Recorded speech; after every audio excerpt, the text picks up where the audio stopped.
Let's pay homage to the lineage gurus. Homage to the Venerable Mang Liao Ming. Homage to Master Sakya Chen Kong. Homage to His Holiness the 16th Karmapa. And homage to Master Thubten Dorji.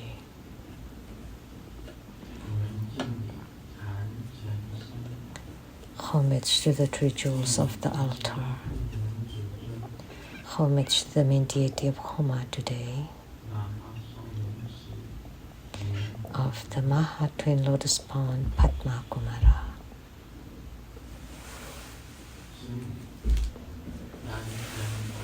Sumo Tanzen Katsu Duden City. All Dharma masters, Dharma educators, Dharma teachers, Dharma instructors, Dharma tutors, temple and center directors, all disciples present here and over the internet. Good afternoon, everyone. How do you do?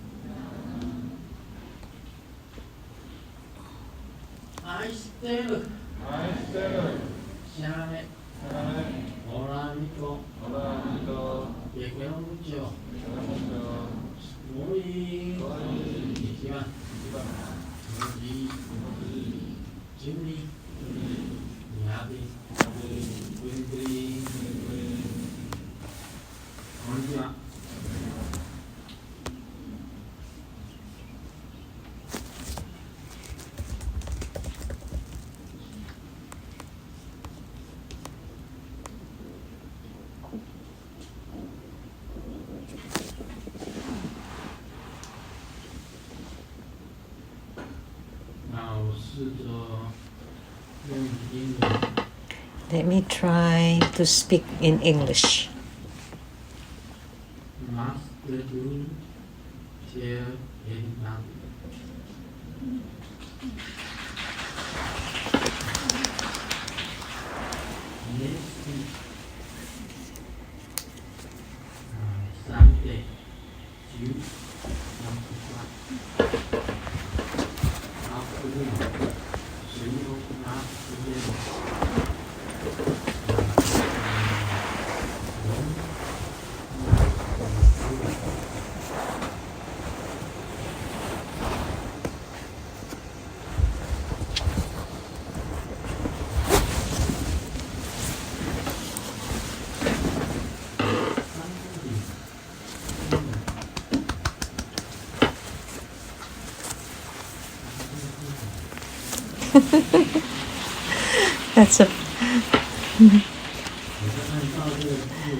That's about it. I'm following, translating it word by word.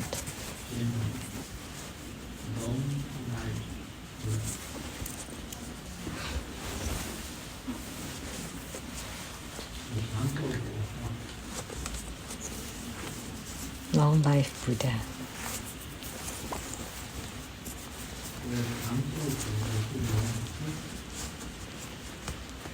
Longevity Buddha Homa Fire Offering Ceremony next Sunday.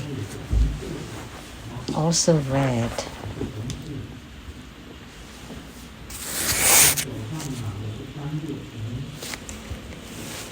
and his hand is holding a nectar water vase, and the mudra is forming the meditation mudra. There's also an emanation of Amitabha Buddha. The mudra is the meditative mudra of the Dharma realm.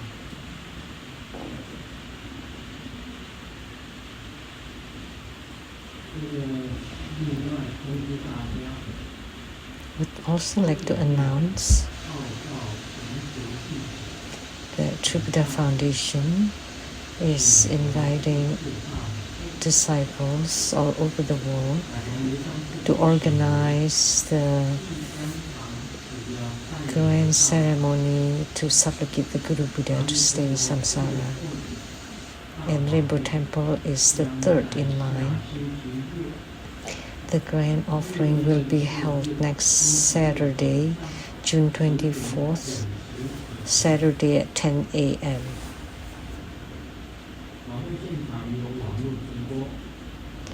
And there will be webcasts for the ceremony, and we welcome your attendance and participation. June 24th, and then June 25th.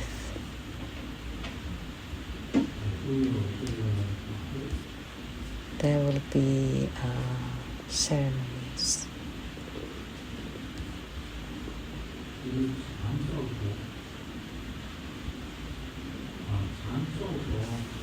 Which is the longevity Buddha. And we don't only pray for longevity, but also health. So, longevity has to be accompanied by good health. Otherwise, longevity without health would be suffering.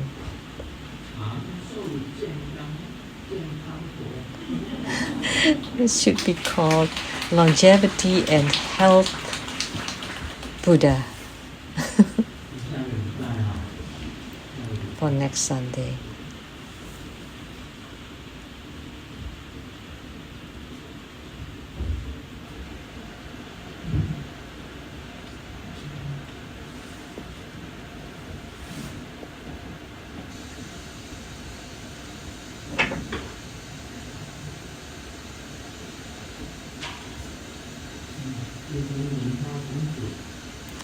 Today, we had Padma Kumara, but here, this is about longevity Buddha.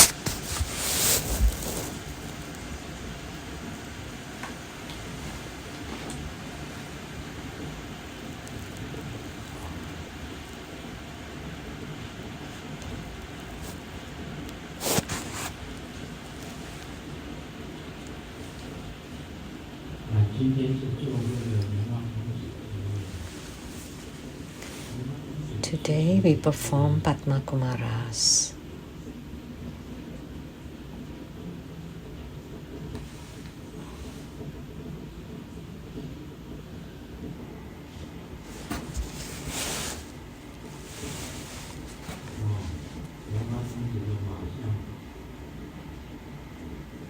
The introduction of the Padma Kumara image, there's no need to introduce.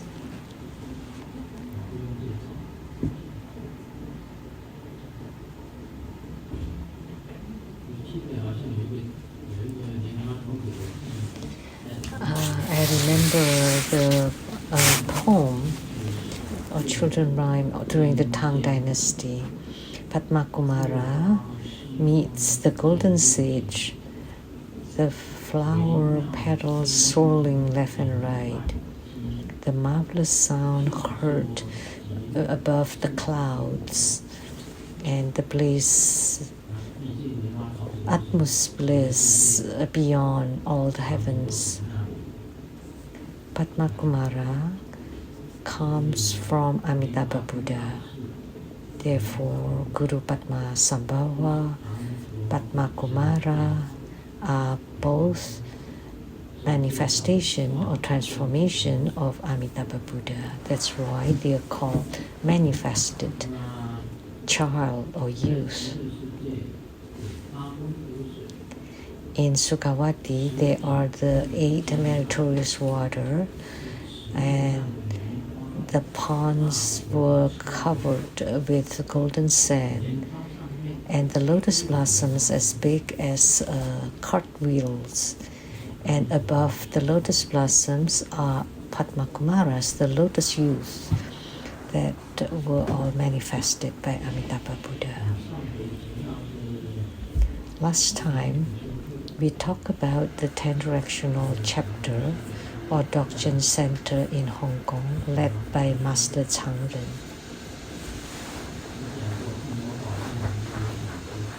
And I have mentioned that there are many Buddhist statues here in the Homa Hall that were donated by the 10 Directional Chapter, like this statue of Mahabala was donated by the chapter, and Skanda and the Sangarama, the protector Bodhisattva, and then all the statues, big and small in front, were all donated by the 10 Directional Chapter.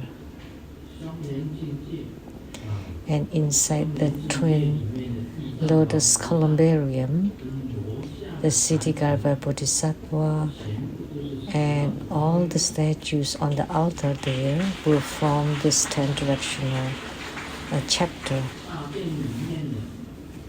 And inside the main hall, the big statues of the protectors were also from this chapter.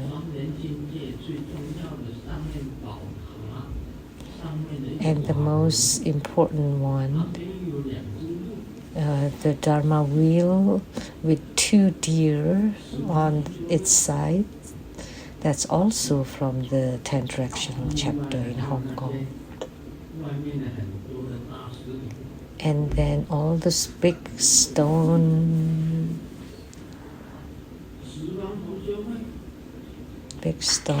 were also from the 10 Directional Chapter.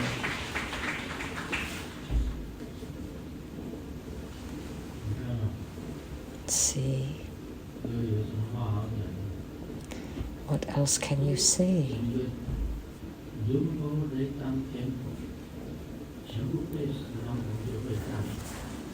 The whole Rainbow Lechang Temple is occupied by the 10 Directional Chapter.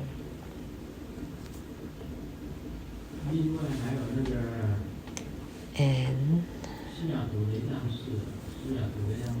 at the Seattle Lechang Temple, at the back, there will be 5 statues, big statues,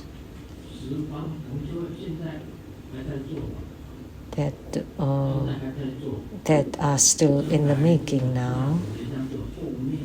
So behind the main temple at the basketball court, there would be 5 big statues, and they will all be from the 10 Directional Chapter as well.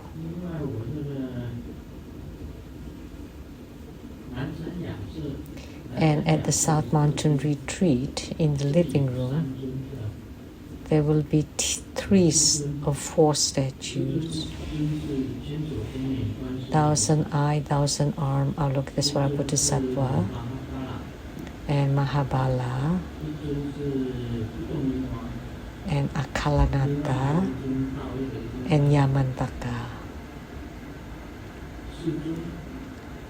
4 deities, all from the 10 Directional Chapter.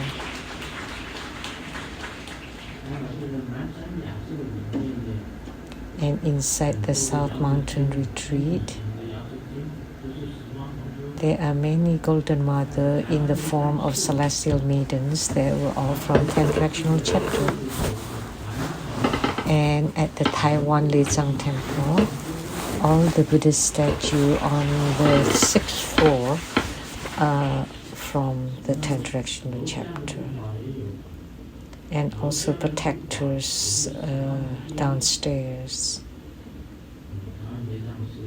at the Taiwan Lechang Temple.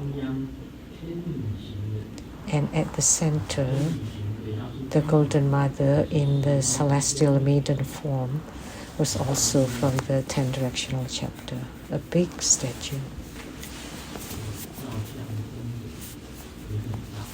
So that's also a great merit to create statues of Buddhist images. And I heard that these 2 statues were for the 10 Directional Chapter itself, but the statues were too high and could not fit in there, so they sent it here. They sent them here. So we benefited from this Skanda and Sangarama Bodhisattvas.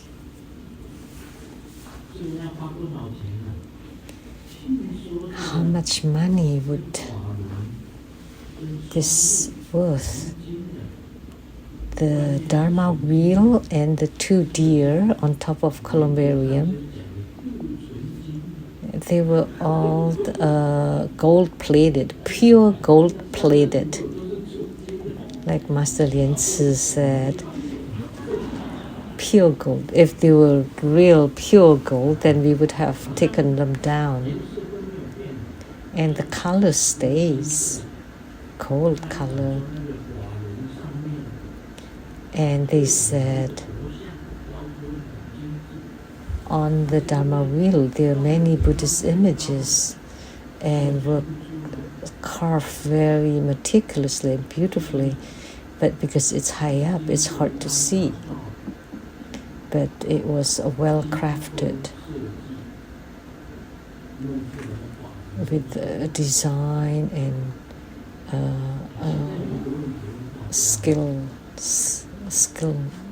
skillmanship.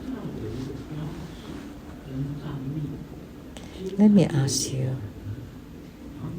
and Buddhists and Tantric Buddhism often have the Dharma wheel and 2 deer. Why do they use deer? Anybody knows? The Dharma wheel and 2 deer on its side. It's 2 sides.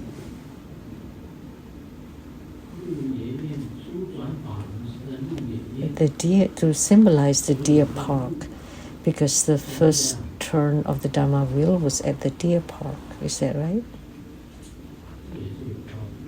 Makes sense. And how about the creator?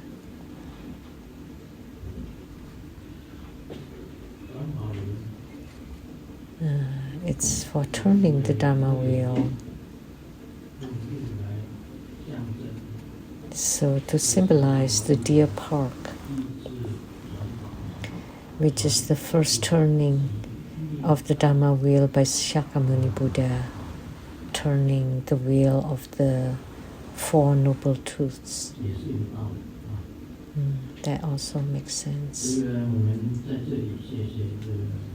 So here we would like to offer our gratitude to Master Chang Ren and the 10 directional chapter that he leads. And not only this, there are many chapters, centers, and temples who have Master Chang Ren help sculpt their statues.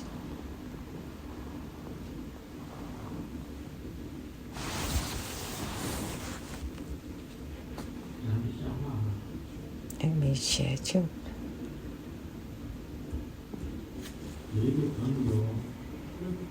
A friend asked,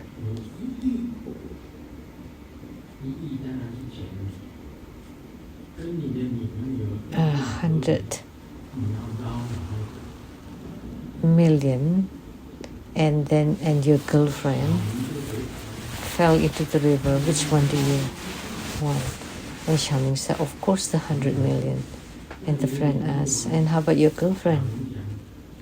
Xiaoming said, when I get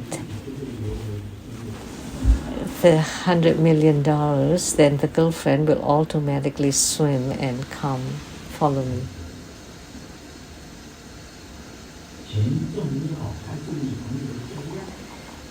Which one is more important, the money or the girlfriend?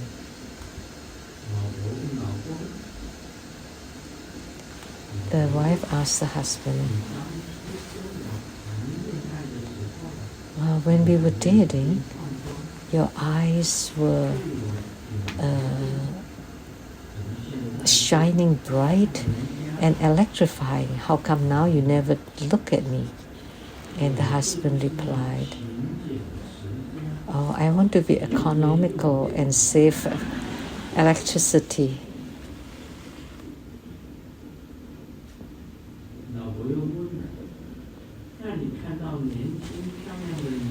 And then the wife asked, then how come your eyes electrifying when you see beautiful young ladies?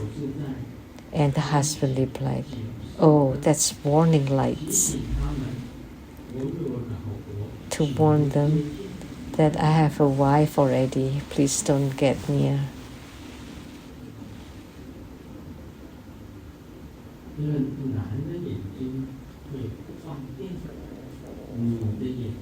The eyes of a man can be electrifying, but the eyes of a woman even more electrifying.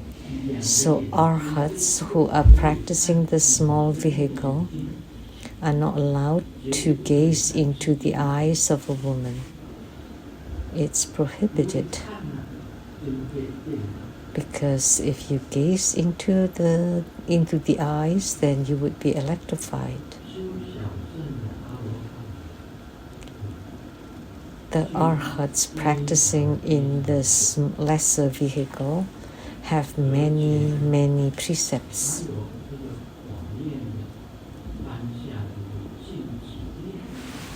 And they have rules that practicing arhat has to maintain a distance from a woman, and their eyes cannot look at the woman. They have to look down to the ground. They cannot look into the eyes of a woman, and they cannot have a dialogue with a woman for more than 3 sentences. They cannot say more than that. Just say what's important. They cannot look into the eyes and maintain a certain distance. It's like the words of the judge, like restraining order. What is the distance that you have to keep?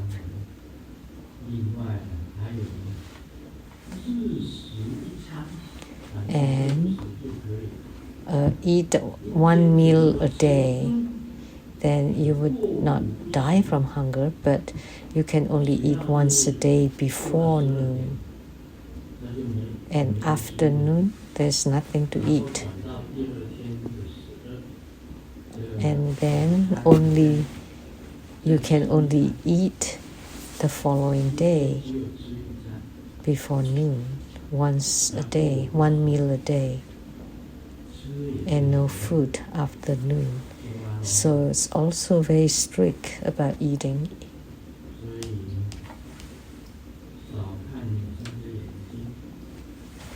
So don't gaze into the eyes of a woman, because once you're electrified, you would be crying out loud.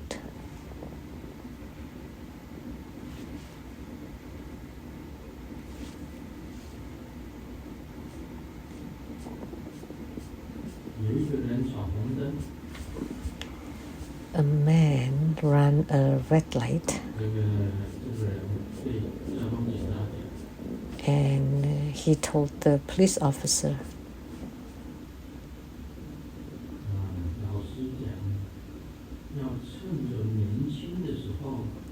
and he said, the teacher told me that when we're young we should strike and run, otherwise there would be regrets. So is that why you run the red lights?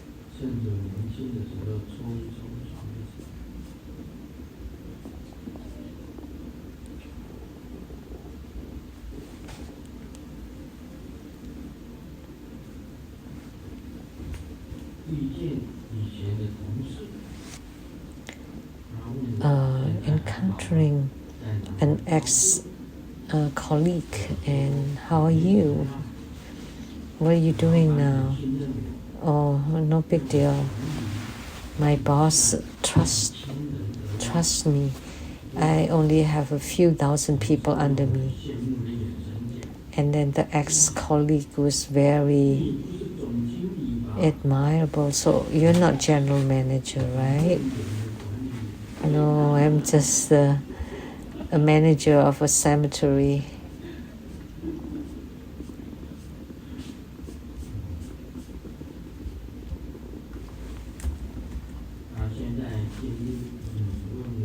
Now we'll do the Q&A.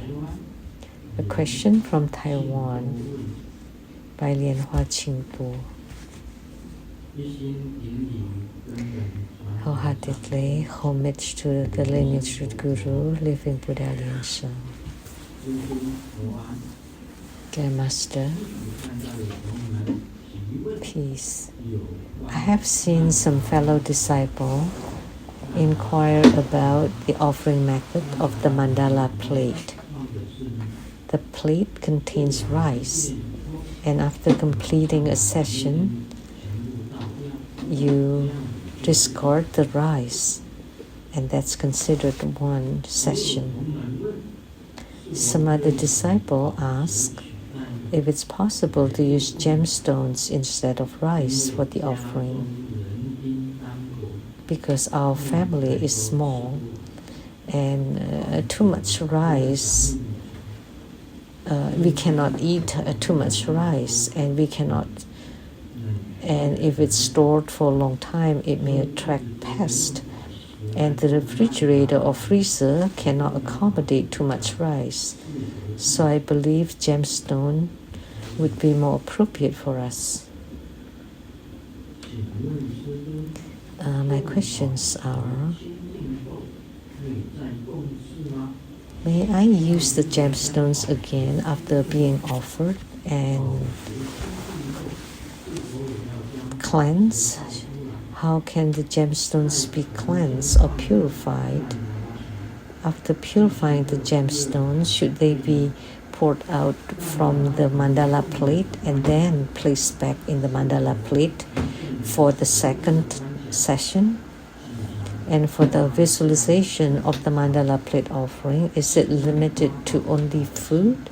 Or can we also offer flowers, incense, lamp, tea, precious items, and Dharma implements or clothing? Thank you, Grandmaster.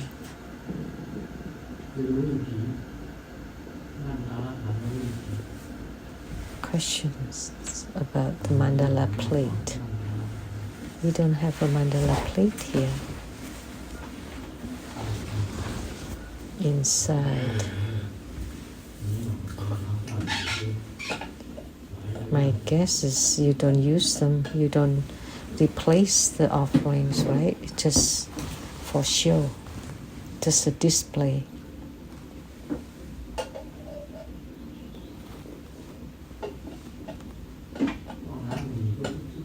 You don't even know where it is.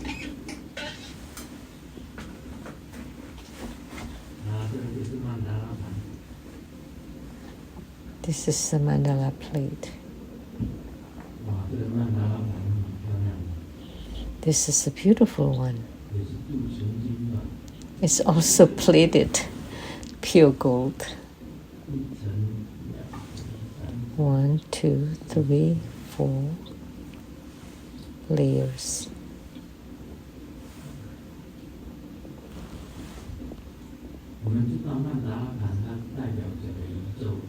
Do you know that the mandala plate represents the whole universe? Represents the 10 Dharma realms. So this is a Dharma implement to make offering to the 10 Dharma realms.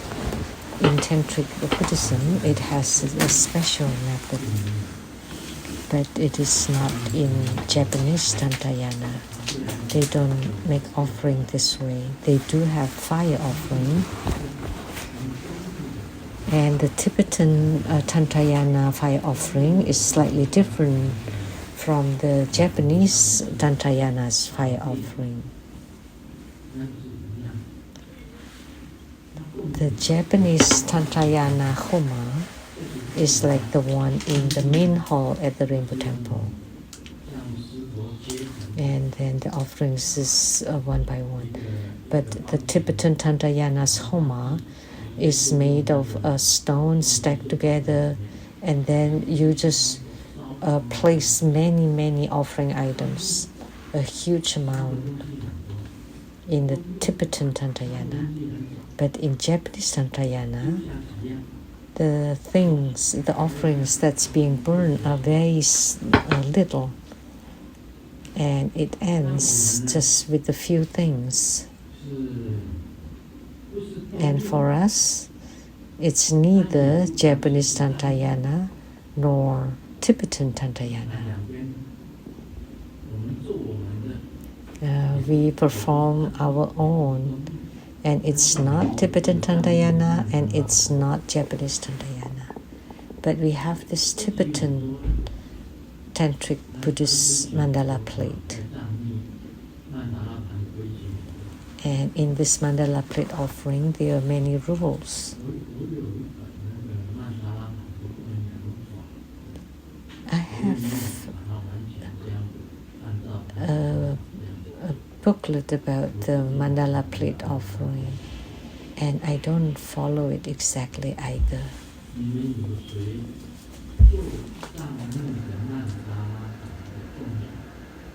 Is any of you performing the Tibetan Tantayana style of the mandala plate offering? Any of you here?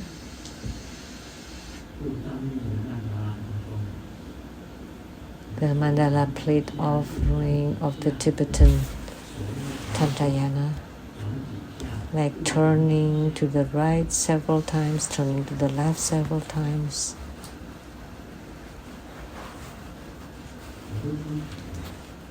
There are many rules. Anyone here is doing that?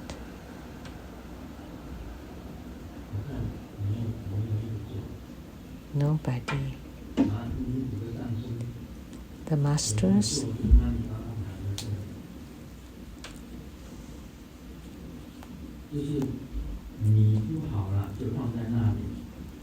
After you place the rice and place some gemstones, of course they're not real gems, real gems. If they're real gems, they would be all gone by now.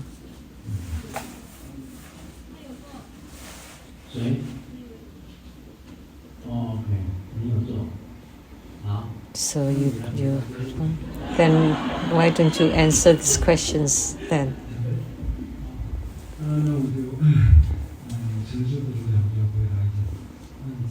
Then let me try. In Tibetan Tantayana, I'm nervous. There are two kinds, 37 offerings and 7 offerings. 37 offerings for the Great Perfection Dharma. And the 7 offerings is 100,000.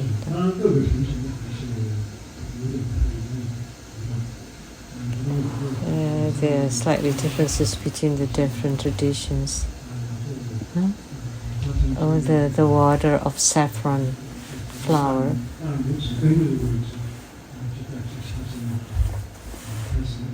At the thumb and the pinky to rub around the mandala plate.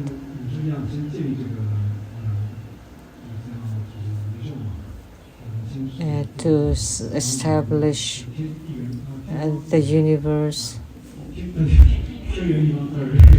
round heaven and square earth, and then starts with the Mount Meru, the 4 major continents, and the 4 minor continents, 8 small continents, and then a specific precious item for each of the continents. And then you ask the precious gems. And then the 8 Meru, and then sun and the moon. And then the 8 auspicious items.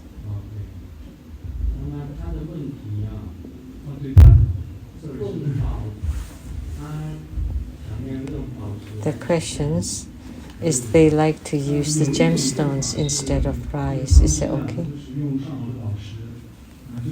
One way is to use gemstones. But normally to use rice and then discard the rice and use a fresh rice. If they are better gemstones, then you can continue to use the same ones.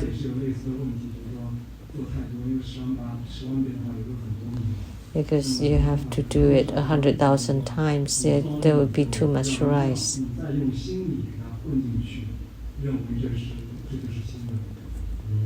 So, and then there was someone that said that you don't throw away the rice, but you add new rice to it.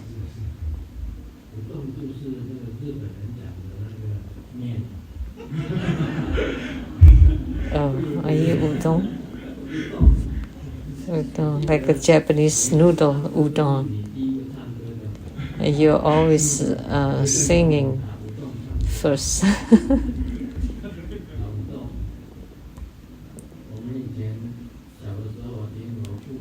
When I was young, I heard my parents said udon, udon noodle, udon. And the Japanese masters told me it should be pronounced udon.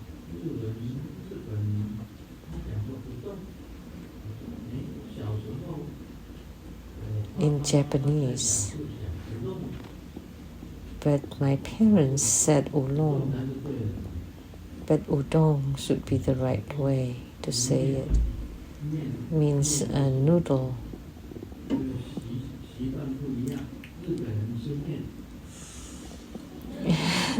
Different custom. The Japanese would eat noodles like that.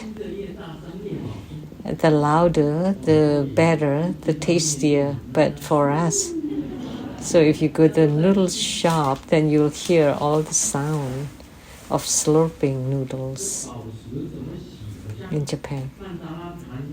So how do you clean or cleanse? But the mandala plate is washed using the water of saffron seeds. So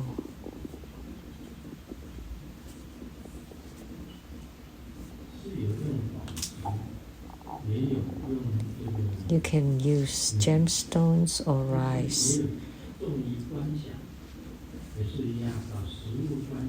And emphasize on visualization. Food or flowers, incense, lamps, clothes, tea, precious items, all can be offered, even in our ordinary offering.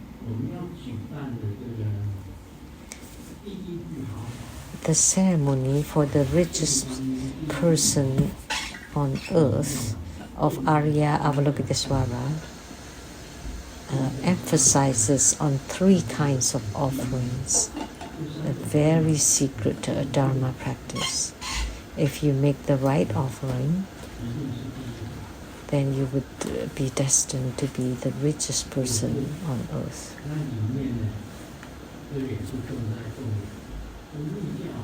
So, offering in Tantric Buddhism is a great Dharma.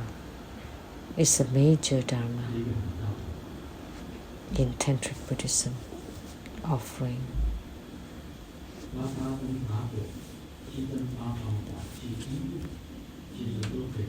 So you can make offerings of flowers, incense, lamp, tea, fruit,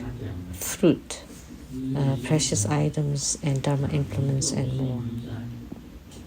Like what he said, the sun, the moon, the stars, Mount Meru, the 4 major continents, the 8 minor continents, the oceans should be visualized clearly, the same as visualizing the whole universe.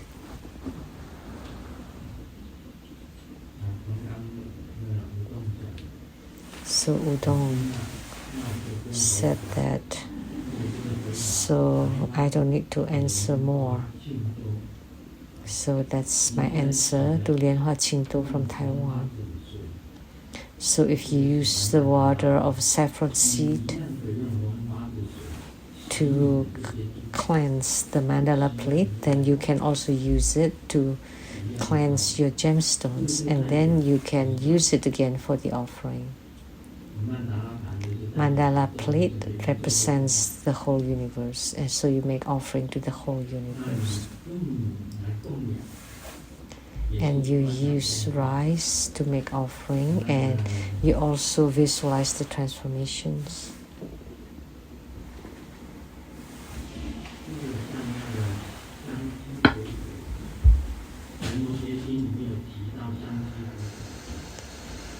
The Vimalakirti Sutra mentioned about the Buddha verse of the fragrance accumulation.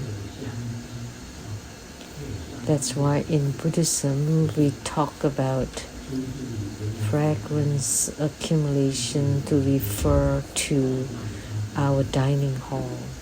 That came from this Vimalakirti Sutra.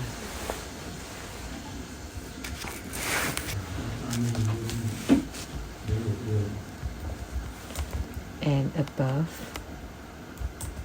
there's rice.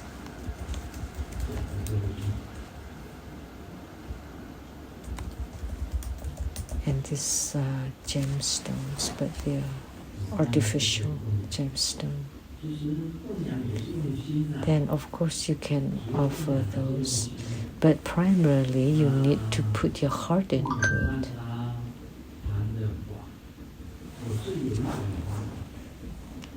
I have a practice procedure, a sadhana for the mandala plate offering, and I have looked through it and understood it. And I think it should be fine to use gemstones to make offering. And Udon also said that's one tradition uses gemstones.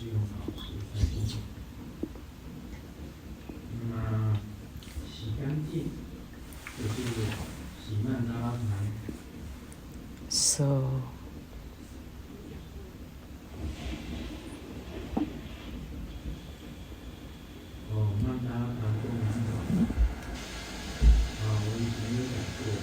I have talked about it, the mandala plate offering.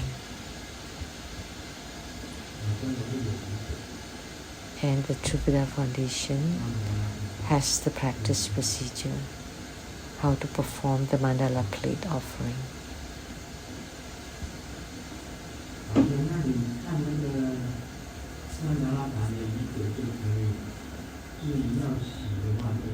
Then you can just look at the sadhana, the practice procedure. And if you really want to cleanse it, just use the water of saffron seed. The water made of saffron seed.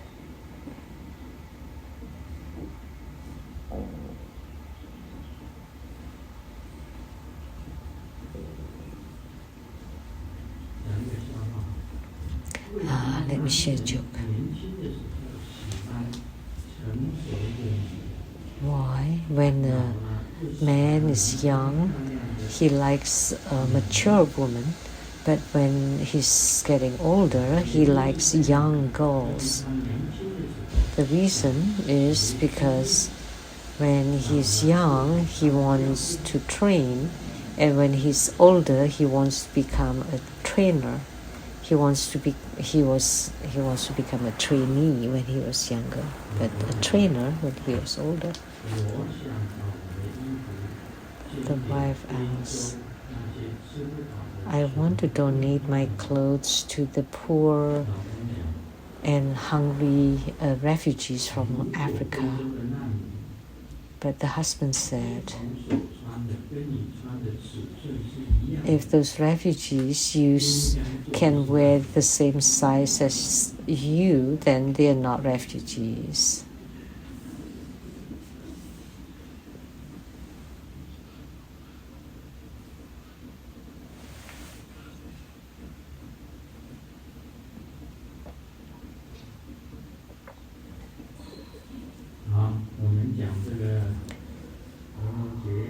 Now we will talk about Vimalakirti.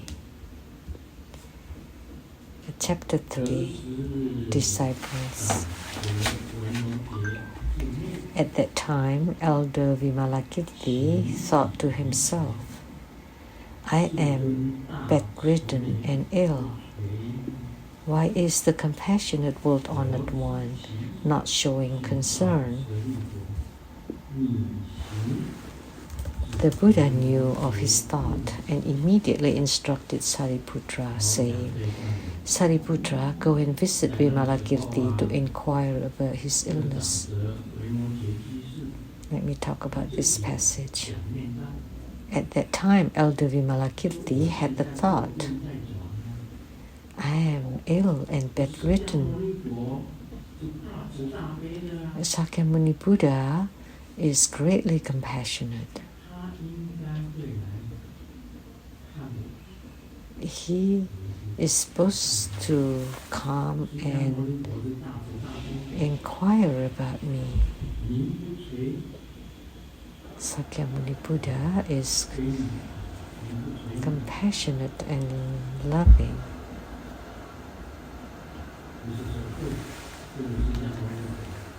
Which means Sakyamuni Buddha should be coming. And Sakyamuni Buddha knew the mind of other beings. When the lay Buddhist Vimalakirti had that thought, Sakyamuni Buddha knew immediately.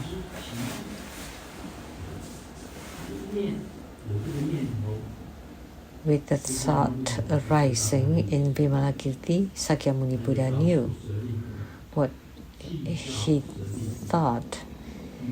So he immediately asked Sariputra, Sariputra, go and visit Vimalakirti to inquire about his illness.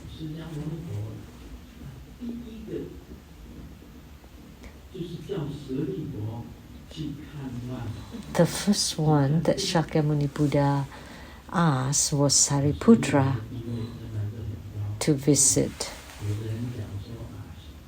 the sick. So Sariputra is at the highest level. Some people say that the greatest disciple of Sakyamuni Buddha is Mahakasyapa. Well, it's about the same. We have read about the 10 major disciples of the Buddha.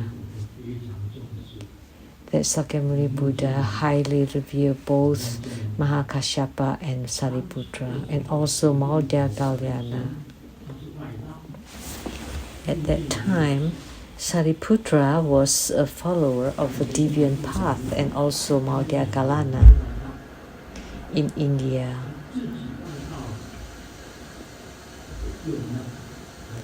And following the deviant path, they had many followers, many disciples. And then later on, they discovered that Sakyamuni Buddha's Dharma was marvelous, so they brought their followers and become Sakyamuni Buddha's Sangha and joined Sakyamuni Buddha's Sangha. So, due to these two groups originally belonging to Sariputra and Maudya Kalyana joining the Buddha's Sangha, So the Sangha became very big and strong. So primarily from the groups of Sariputra and Madhyakalana.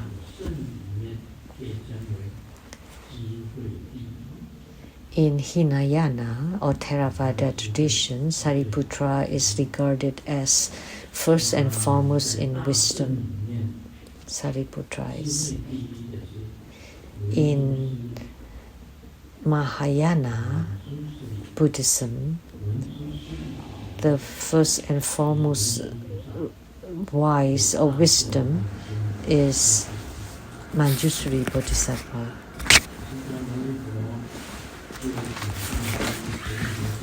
Sakyamuni Buddha immediately told Sariputra, go inquire Vimalakirti about his illness. And Sariputra replied to the Buddha,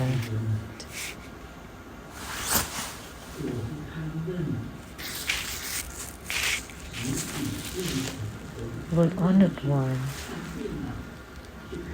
I dare not go and inquire about his illness. Why is that?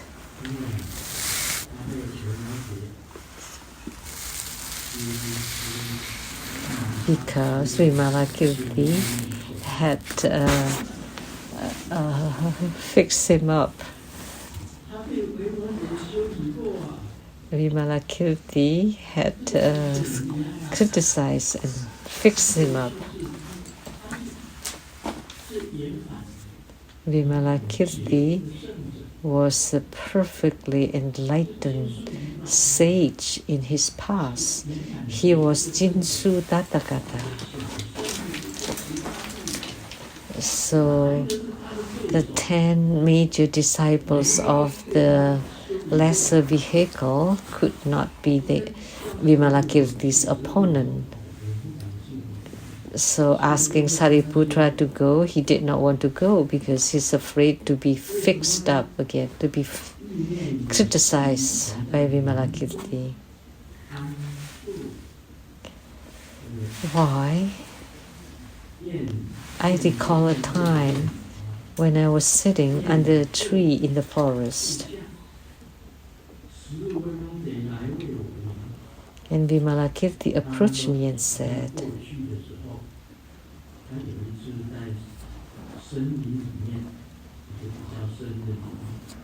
Sariputra said, I recall a time when he was sitting in meditation under a tree deep in the forest.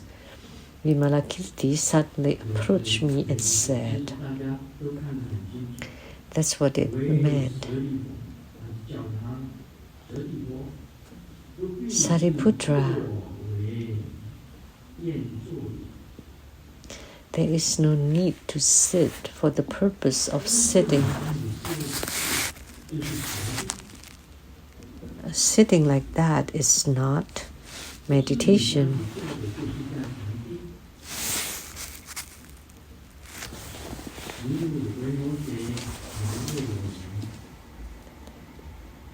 Vimalakirti approached me and said, Sariputra, there is no need to sit for the purpose of sitting. The so-called sitting is not to appear within the 3 realms. Let me tell you, meditation, when you think that you're now meditating, when you have a thought of meditating, then you're not meditating.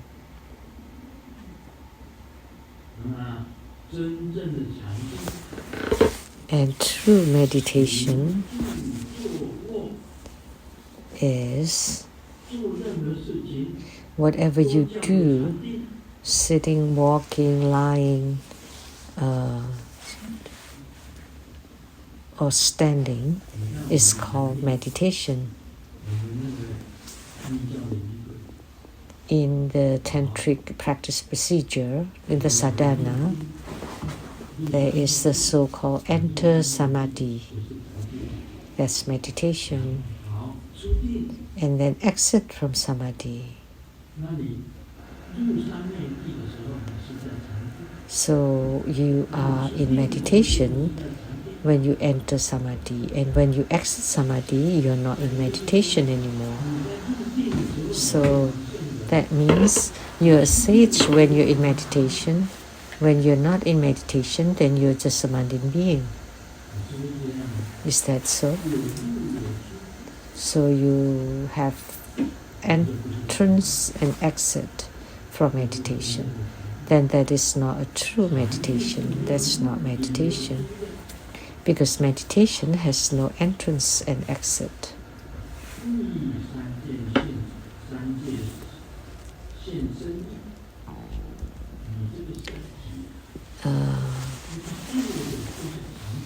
The so-called sitting is not to appear within the three realms.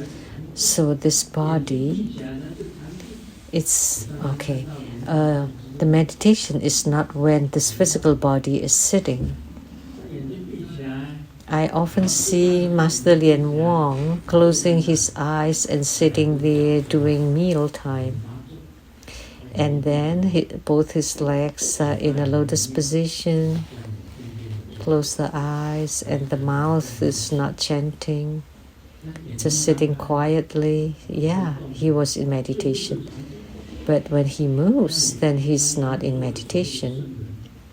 So he was a sage when you were sitting.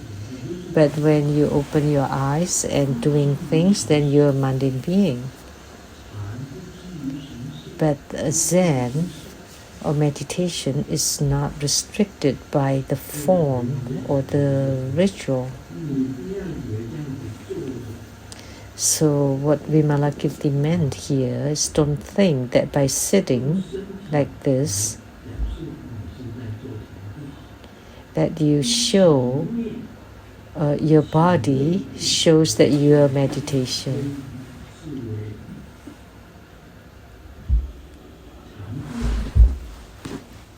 Meditation is to appear impressive and dignified without rising to the meditation of extinction. Vimalakirti told Sariputra that you don't want to enter samadhi nor exit from samadhi.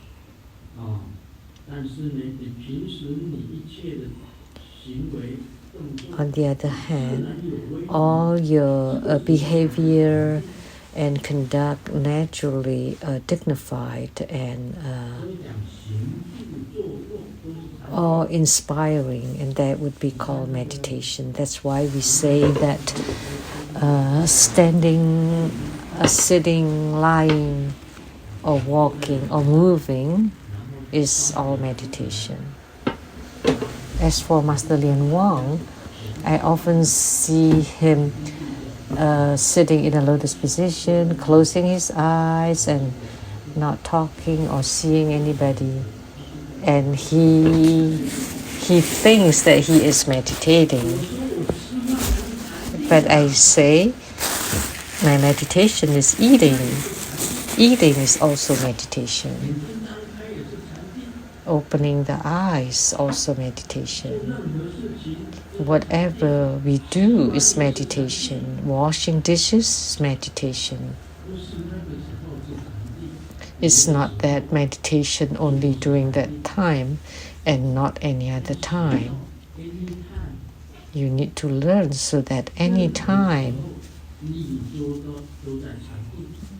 you are in meditation, then naturally you would appear dignified and awe-inspiring in whatever you do.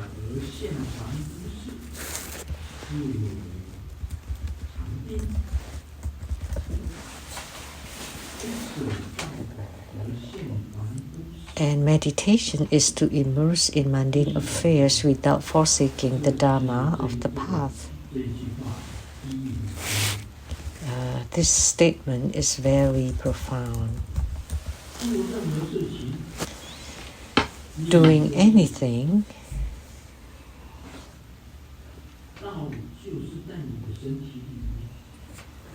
The path or Tao is inside your body.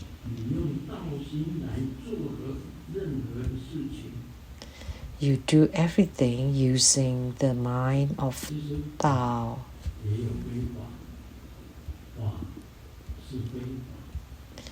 Dharma is also non-dharma. And it's very difficult to talk about Tao. But when you use the lucid and clear, radiant mind to do mundane affairs, that would be called meditation. That would be my explanation.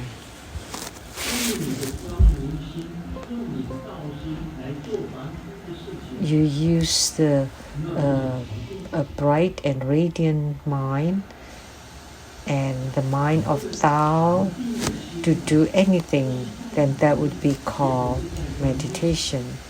So the mind of meditation is not inside nor outside.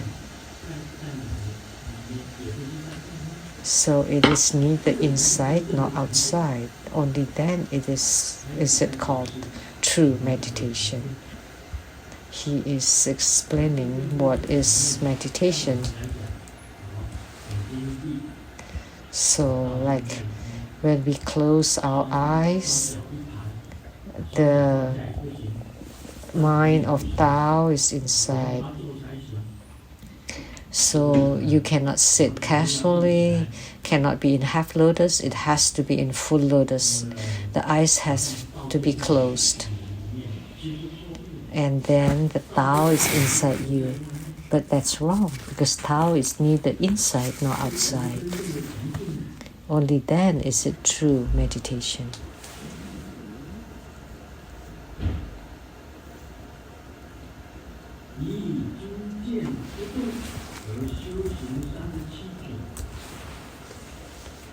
It is practicing the 37 aids to enlightenment by appearing unmoved. That's called meditation. So, whatever you encounter, you maintain the clear light radiance in your mind or heart. If someone slanders you and your heart and mind moves or turbulent, then that's not meditation. So anything or anything that happens will not affect the clear light radiance of your heart mind. This is very deep. What did you see just now? I saw the gemstones in the mandala plate, and I thought if this were true, real, then we would have worn them. As soon as you have such a thought, then you would have lost the meditation. And when you see precious items, your heart mind is unmoved. There is no differentiation. If you see a beautiful lady and you start to harass her, and then you see an ugly one, will you harass her? No way.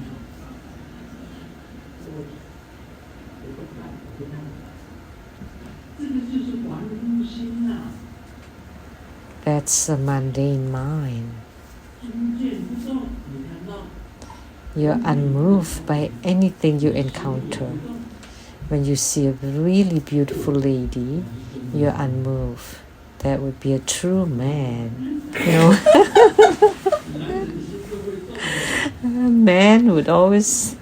A man's heart would always move. But if by using the clear, lucid, bright mind, seeing a beautiful lady will not move you. That would be called meditation. That's an example. Only then is it true meditation. when Sariputra heard that, oh, Amitabha, that's so deep.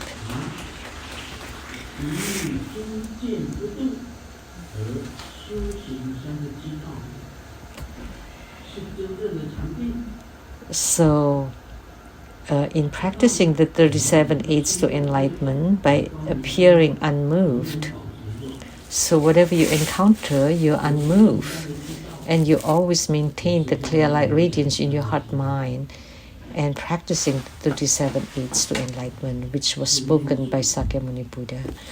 The 4 mindfulness, the 4 right exertions, 4 transcendent travel, 5 roots, 5 powers, 7 realization, and the 8-fold noble path. Altogether 37 aids to enlightenment. Only then is it true meditation. Entering nirvana without cutting off afflictions, that's called meditation. This is very important. Some people say that when you still have affliction, that's not meditation, but it's written here. You enter nirvana without cutting off affliction. Everything in the Saha world is all about afflictions. Our world is the world of afflictions.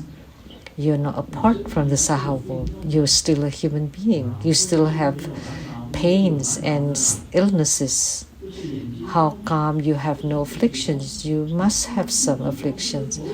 If it's not eye problem, stomach ache, or headache, or bone pains, or spine, joint, or waist, or backache, back pain, knee pain, joint pains all over the body.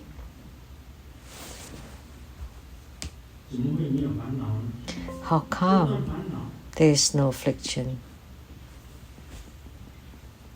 So, without cutting off afflictions, although you have physical bodies and all external afflictions in your daily lives, in earning money, and everything is about afflictions. So you're not ceasing the afflictions, but you are able to enter nirvana. Then that is called meditation. That you're not affected by afflictions. You're not apart from the Saha world.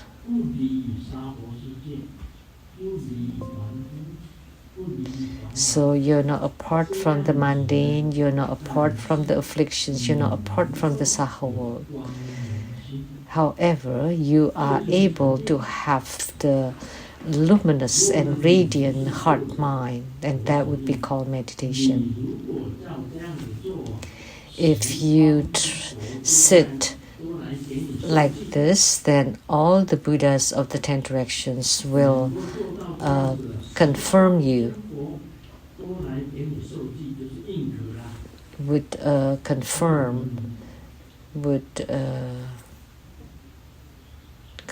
provide confirmation about you.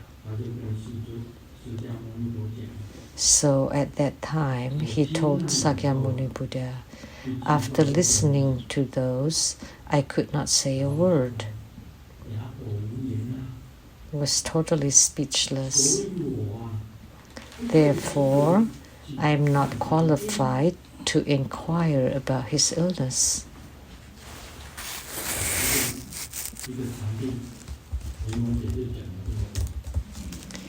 Just about meditation, Vimalakirti spoke that much. He said that he was not qualified to visit Vimalakirti because Vimalakirti educated him before. Why are you sitting in the forest, deep in forest, and you don't go out and deliver sentient beings and help others? You you have no ways to help sentient beings, and you stay by yourself into the forest and meditate, and you think that is meditation? No, that's a bird. No, it's just a joke. Only the birds live deep in the forest.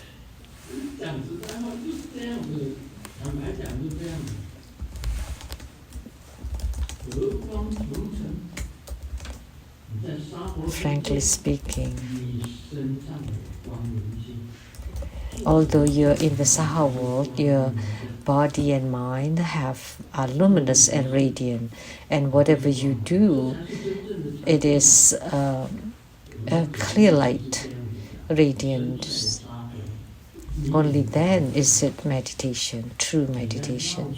So although you live in the Saha world, you're in meditation.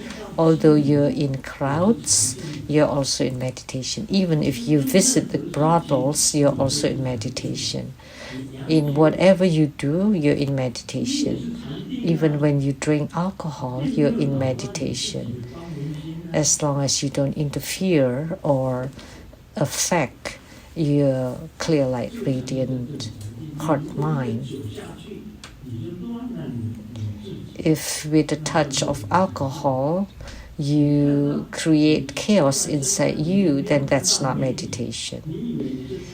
Because you're deep in the forest and you don't see beautiful lady and you think you're in meditation, but as soon as you get out of it and see a beautiful lady and you got carried away and confused, then that's not meditation. What kind of meditation that is? So whatever you see, you don't. Your clear light, radiant heart mind is unmoved or unaffected. Then only then is it called true meditation. Vimalakirti spoke so. So when Sariputra heard that, oh my God, I can't. I am not qualified to go. I had been reprimanded before by Vimalakirti, so he could not.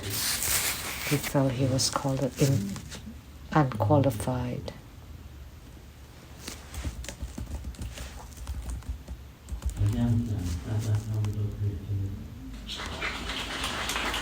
So with my explanation, most you would understand. Om Mani Padme Hum.